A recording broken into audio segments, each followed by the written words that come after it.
জেনারেটরটি বন্ধ হয়ে গেল কেন? ভিডিওটি না টেনে দেখুন। আসসালামু আলাইকুম। আজকে আপনাদের কাছে নিয়ে আসলাম ইন্ডাস্ট্রিয়াল জেনারেটর কিভাবে সেটআপ করতে হয়। এইখানে আপনি দেখতে পাচ্ছেন জেনারেটরে ডিজেল দেওয়া হচ্ছে, আর এখানে সেটআপের জন্য তারগুলো ঠিক করা হচ্ছে।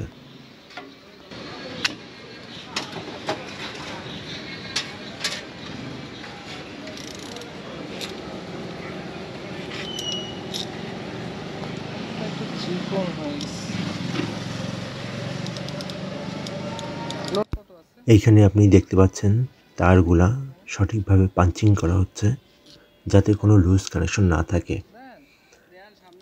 এটা খুবই গুরুত্বপূর্ণ।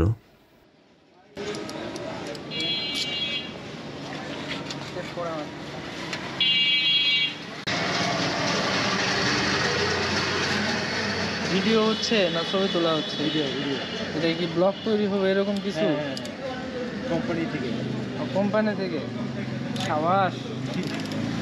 কিছু বলতে চান ইঞ্জিনিয়ার সাহেব? হ্যাঁ, কিছু বলতে চান? না কিছু বলতে চাই না। আমি অস্থির হয়ে গেল। পেজ আছে, পেজের নাম কি? জহিরুল খন্দকার। এখানে সবগুলো তার এই সুইচ বোর্ডে কানেকশন হবে।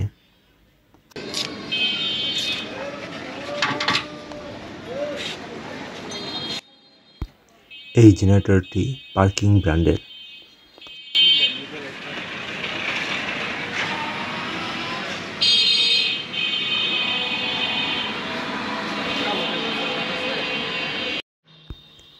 আপনারা দেখতে পাচ্ছেন সবগুলো লাইন এই সুইচে কানেকশন দেওয়া হচ্ছে।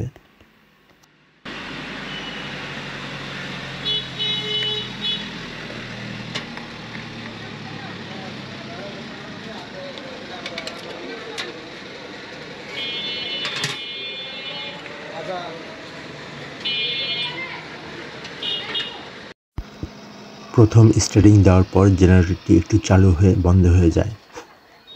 পরে বোঝা গেল যে তেল কানেকশন ঠিকমতো পাচ্ছে না, সেটা ঠিক করে দেওয়া হলো। তারপরে স্টার্ট নিয়ে নিল। জেনারেটর সংক্রান্ত যে কোনো ধরনের সমস্যা পড়লে আমাদের সাথে যোগাযোগ করতে পারেন। ভিডিওটি ভালো লাগলে লাইক ও শেয়ার দিয়ে আমাদের পাশে থাকবেন। ধন্যবাদ সবাইকে।